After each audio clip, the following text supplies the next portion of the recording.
Hello everyone, and welcome to a new video. Today's video is going to be about this year's pumpkin project. If you're new to my channel and my content, you might not know that I make a Halloween-themed historical gown every year and photograph it in a pumpkin patch. They are always one of my favorite costumes to make and to wear, and this year's ensemble is no exception. For this year, I decided to make something 1890s inspired, and you can actually see my references and some of my design process in a video over on Patreon. But the main motivating factor for this era choice was a bright orange taffeta I bought many months back. It was so crisp and lovely, it was just begging to be turned into a skirt. But I only had 6 yards, not quite enough to make something elaborate from the 1860s or the bustle era, but the perfect amount for a very full turn-of-the-century skirt, which is what I'll be making in today's video. This skirt also features a bit of lace trim and some lovely beaded appliques, the sources of which will all be linked down below. I draped a relatively fitted skirt pattern over a newly made cotton organdy petticoat, the making of which actually featured in my last weekly vlog. Then I transferred the draped fabric to paper, creating a pattern. The pattern consists of 3 pieces, one large one cut on the fabric's fold to form the front of the skirt, and 2 more narrow ones to add volume to the back. I didn't add seam allowances to the paper pattern, so instead I'm drawing them onto the fabric prior to cutting out each piece. This is mainly because the seam allowance was going to be determined by how well my pattern fit on my fabric, but it fit with room to spare, so I opted for larger 1-inch side seams and hem allowances, with a 1/2 inch of allowance added to the top edge. As I said earlier, the pattern I drafted fit quite closely to the petticoat, but if possible I wanted more volume for a more dramatic silhouette. So after laying the pieces out, I realized I could extend the panels quite a bit near the hem, which I did. You can see me doing that with a ruler here, and when doing this I made sure the length of the new edge was the same as the original edge, so even with the additional volume, it should hang evenly at the ground. I also drew out the seam and hem allowances prior to cutting the pieces out. This process was repeated for the final piece. Also, you might notice me disregarding the grain line here. This isn't ideal because it means different parts of the skirt will have a different sheen due to the direction of the fabric.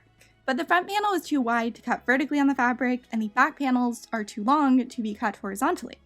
The pieces are also gored, so the sheen of the fabric changes within the same panels no matter how they are cut. So I cut them in the manner they best fit on my fabric and hoped the irregular grain line would be less noticeable than the seams that would be required to cut them all on the same grain. After the pieces were cut from taffeta, I used them as a guide for cutting out a layer of cotton organdy to line them with. Cotton organdy is a lightweight but very stiff cotton that provides a lot of structure to fabrics when it's used as flat lining, which was my plan for the skirt. I didn't do a perfect job of cutting the cotton out because it was a bit wrinkled anyway.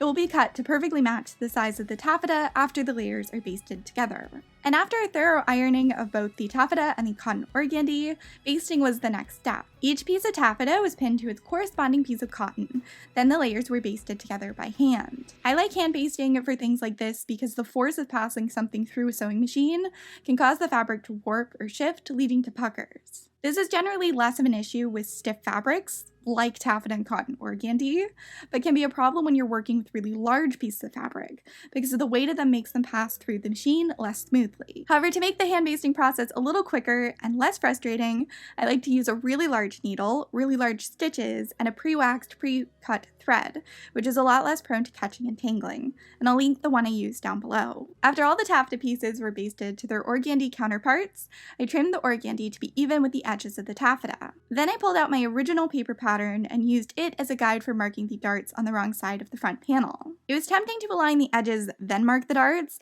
but last minute I remembered that the paper pattern didn't include seam allowances, so it actually had to be positioned a 1/2 inch away from the top edge and only 1 inch away from the sides. And there are 2 darts on each side of the front panel to provide shaping over the hips. Now, an issue I've run into when sewing darts into flat-lined garments before is that towards the tips, the layer of fabric separate and you only sew through one of the layers, and then the darts sit funny forever. So before pinning or sewing, I'm basting the fabric layers together about a 1/2 inch away from the marked darts, and I'm basting around the exterior and around the interior, once again using waxed thread and pretty large stitches. After basting, I pin the darts, and these darts are curved, which makes them trickier than straight darts to pin, but the process is the same. Fold on the center point and make sure your pins are going through the marks on both sides of the fabric.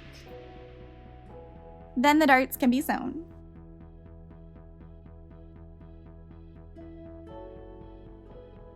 The darts were pressed to the side and quite thoroughly until they sat smoothly. Now the side seams can be sewn. I'm sewing together the back panels first, and these pieces will be seamed together with French seams. So I'm pinning, then sewing them with the wrong sides facing each other. Also, for all these pieces, I'm sewing them from the waist towards the hem. So if the pieces end up not lining up, any unevenness and excess volume will be at the hem, where it's easier to deal with instead of at the waist, where it will majorly affect the shape and fit of the skirt. After sewing, the seam allowance is trimmed down to 1/4 inch or so. Then the fabric is pressed flat and folded so the right sides are facing each other. Then it can be sewn with a 1/2 inch seam allowance once again, but this time it will encase the raw edge and neatly finish the interior. These seams get pressed again, then the process is repeated a few times until the 4 back panels are stitched together.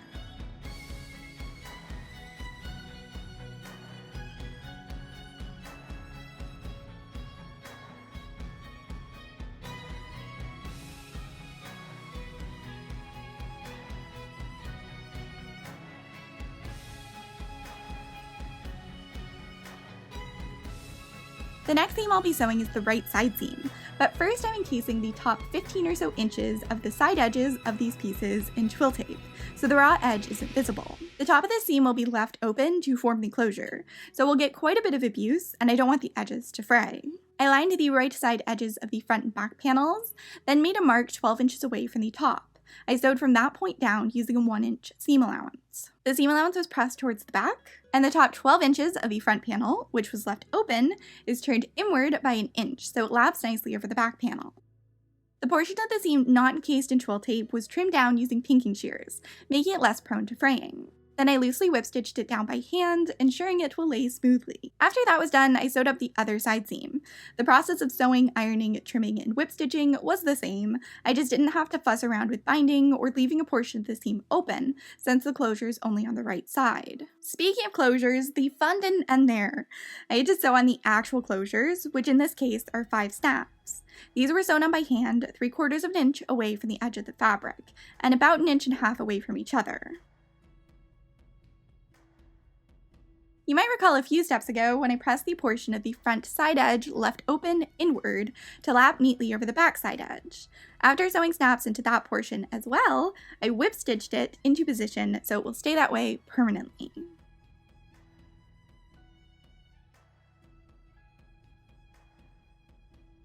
And here's what the finished skirt closure looked like, or at least so far. There will be a hook at the waistband to top it off, but that comes a bit later. First, I have to gather the top edge down. I'm doing this by hand as well, using 2 rows of parallel running stitches. I sewed from the side edge of the front panel to the center back seam on both sides, leaving the thread tails loose at the center back instead of tying them off. After both sides were stitched, I pulled on the thread tails to gather the material, and once it was gathered to the right measurement, I simply tied the thread tails together. Then the gathers were arranged until I felt they looked even. And now it is time to work on the waistband, which is just a rectangle 1 inch longer than the top edge of the skirt. Said rectangle was cut out, then I marked a line 1/2 inch away from one of the edges and another line 1 inch away from the opposite edge. I lined a strip of fusible band roll up with the 1/2 inch marking and ironed it to the taffeta. Band roll is a stiff waistband interfacing made to prevent, you guessed it, rolling. I've never had issues with waistbands rolling on historical costumes. They are usually too tight, but the tightness can cause rippling and wrinkling that looks unattractive, and this helps prevent that. I'm also turning the other edge upward until it meets the chalk line and is evenly turned inward by 1/2 inch. The unfolded edge is then pinned to the top edge of the skirt, with the right sides facing each other, and the short ends of the waistband are wrapped over the edges of the skirt. The waistband is sewn on using a 1/2 inch allowance, or if you measured properly, as close to the edge of the band roll as you can get. The waistband is flipped outward and pressed so the seam allowance sits underneath it. Then the waistband is turned inward where the band roll ends, and the folded edge is pinned to cover the seam allowance. I actually mismeasured and my waistband was 1/4 inch too short to completely cover the seam allowance, but it still worked out okay. The folded edge of the waistband was sewn down by hand using whip stitches, and these stitches are only going through the seam allowance, so once again, there shouldn't be any visible stitches from the exterior. And now I could pull up my skirt on the dress form and see how it sits, and also how it needs to be trimmed, because the hem wasn't perfectly level with the floor. While it was on my dress form, I used pins to mark where I wanted the finished hem to sit, and you only need to do this on one side. Then I folded the skirt in half so the seams and hemline were even, and the pins were facing outward. By eye, I cut approximately 1 inch away from the line of pins, trimming both sides of the skirt at once. And if you are wondering why a giant chunk is missing from the back panel, I sort of ran out of fabric for the blouse, and needed to cut a sleeve piece from the skirt. It was not my proudest moment as a seamstress, but it was a moment. After trimming, I marked a line 2 inches away for the hem of the skirt, then turned the hem upward to meet that point. I pinned the hem with vertical pins for a reason you'll see in a few minutes. And I did this for the full 7+ yard length of the hem. Then I pressed the hem, and the vertical pins allowed me to press the hem without the heads leaving little dents in the fabric, or potentially even melting. Now the hem could be finished with a facing, or hem tape, which ranged from lightweight silk to thick twill to prevent the bottom few inches of the skirt from wear and tear. But I opted for a completely different option, 6-inch wide horsehair braid, which is a stiff polyester netting. I chose this because it adds a little more volume to the skirt, and in my experience, weight to the hem, causing it to sit more smoothly over petticoats. The horsehair braid was pinned so one edge sits 1/4 inch away from the hem of the skirt. I smoothed the fabric above that point out, then pinned the top edge wherever it naturally wanted to sit. And in the process of pinning the horsehair braid on, I removed all the pins originally securing the hem, since after pressing it, it stayed in place. Now, the top edge of the horsehair braid is stitched down using whip stitches, and most of these stitches just go through the hem allowance, not the top layers of fabric, so the stitches are hidden, but every 6th stitch or so goes through all the layers just to make sure it won't shift or anything. And this process alone took a while. It was a very long hem. My fingers were very sore after. In fact, if you look closely, you can actually see the band-aid on one of my fingers that was bleeding. Fun times! The top edge of the horsehair braid was sewn down with cross stitches, and these stitches only go through the cotton organdy layer, not the outer layer of taffeta, so they are completely hidden. These stitches are also pretty large. The horsehair braid is stiff enough that after the bottom edge is secured, this is the position it naturally wants to hold. And a cool thing about this horsehair braid, and most higher quality horsehair braids, is that it has a thread stitched through one edge. You can pull on this thread to gather the edge, making it form nicely to concave curves that cord skirts like this one have, meaning it sits flatter and is less visible from the exterior of the skirt, though it is pretty common to see a slight indentation or marking where the horsehair braid ends. Anyway, after the hem was finished being sewn, it was pressed until it looked nice and smooth. And at this point, the skirt could have pretty much been done. But my attempts to add volume had backfired a bit. It was a bit too full. It looked more 1860s-ish than 1890s, so I drafted a panel to force the skirt to fit tighter over the petticoat. The volume would sit on top of this panel, so it would still look dramatic and wonderful. It would just be confined to a narrower silhouette. And this piece was cut from cotton organdy and has darts in the top edge. The darts were sewn, then all the edges were hemmed with 1-inch allowances, and contrasting thread, apparently, because I was being lazy. The edges of this piece were aligned with the side-front seams. I pinned the panels from 1 inch below the waist to several inches above the hem, and whip-stitched them to the existing seam allowance at this point. After doing this, I was much happier with the silhouette, but still not happy with the skirt as a whole. It was a little boring. It needed lace, and embellishments, and maybe even tassels. Though shockingly, no ruffles will be making any appearances in this video. I started with the lace. I bought enough of this lace trim to stitch 2 bands of it around the hem, which was my original plan. But after playing around with the placement, I liked the idea of placing it vertically on the skirt better. So 2 pieces are placed alongside the frontmost darts, the first of which is quite straight, the second splays away from the first and follows the line of the actual panel. But I cut the lace and positioned them so the larger medallion designs would be symmetrical to each other. I also cut the lace for both sides at the same time, so each side would be symmetrical too. The lace was pinned on while the skirt was on my dress form, but it was sewn on by hand while the skirt was flat, and I placed a quilting ruler underneath the layer of fabric and lace before sewing it on, so I wouldn't accidentally sew through too many layers of fabric, which may have happened once or twice before. And this was repeated 4 times, but I still felt it needed something extra, so I decided to make some beaded tassels. To make beaded tassels, you'll need a teeny tiny beading needle, cute scissors, thread, and beads. I'm using tiny orange seed beads and 3mm and 5mm fasted black beads. Start by threading the needle with about 70 inches of thread. Bring the needle to the center of the thread and align the ends so you're working with 2 strands of thread instead of 1. I'm threading 1 5mm and 1 3mm bead onto my thread and pulling them so they are about 8 inches away from the end. Then I'm skipping the bottom bead and going back up through the bead nearest the end of the thread, pulling the thread taut. then skipping the top bead and going back down through the bottom bead. This secures these 2 beads in place and should leave you with thread extending from the top and bottom of the beads. Thread on the desired quantity of seed beads, then push them down the thread until they sit next to the larger beads that form the top of the tassel. Thread on one larger bead and push it down the thread until it sits against the seed beads. Skip over the larger bead and bring the needle back up through all the seed beads. Once the thread is coming out of the top of the seed bead strand, hold on to the large bead you skipped over at the bottom and pull the needle gently until the beads meet and sit snugly against what will be the top of the tassel. Make a knot around the thread above the seed bead strand to secure it in place. Then repeat the process several more times to pad out the tassel. Each tassel I made has 6 beaded strands. 2 are 20 seed beads long with 5mm beads at the end. 2 are 16 seed beads long with 3mm beads at the ends. 1 is 18 seed beads long with a 3mm bead at the end, and 1 is 14 seed beads long with a 5mm bead at the end. I think the variation in lengths and sizes makes them look more interesting, but it doesn't really matter. Once you've finished all your tassel strands and have made the final knot at the top of the final strand, bring the needle back up through the 2 beads that form the top of the tassel. Now you should have 4 strands of thread extending from the top. Cut the threads to be level, ideally at least 8 inches long. And ta-da! You have created a beaded tassel. How awesome is that? Okay, it is like mildly awesome, but the world sucks right now, so I'll take the small victory. Though it feels less like a victory when you have to make a half dozen more of them. Then it just feels tedious, especially when your fingers still hurt. Before sewing on the tassels, I'm sewing on these embellished bow appliques.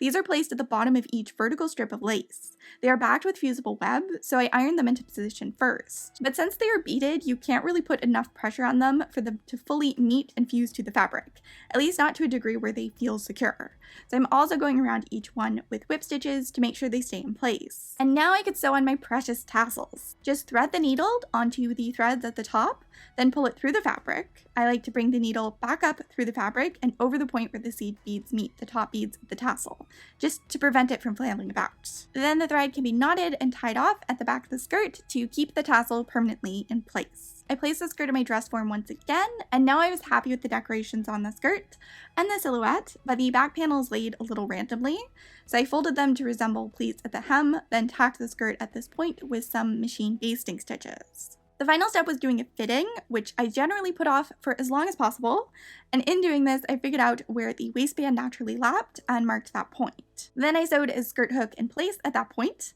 and I like these because they're a bit more durable and sit flatter than traditional hooks and eyes. And that was it! Here's my finished skirt in all its glory. I feel like the silhouette could be a bit better, but I'm honestly really happy with this. I love the fabric you used for this so much. It's just so vibrant and autumny and perfect for a project inspired by this time of year. I really enjoyed working with it, and I really enjoy what I created out of it.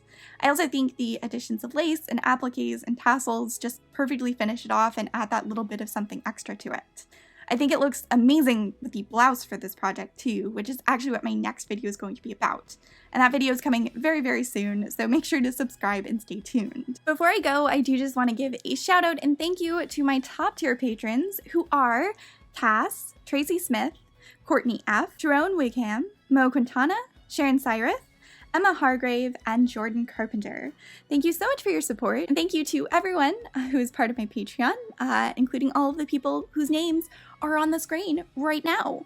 And these are actually the credits for September. I had a little mix-up where I filmed the credits for a whole bunch of videos that still haven't been posted yet. So I'm kind of working backwards now to catch up, and these are the credits from September. My next video will have the credits from July, and then the video after that will have the credits from June, and then those videos that I filmed earlier will go up, and I should be all caught up. So I promise if you've been part of one of the tiers that gets your names in the credits, then your name is going to be in the credits. It's just a little bit mixed up right now. Thank you all so much. Thank you for watching. Thank you for your support. I really, really appreciate it, and I will talk to all of you very soon.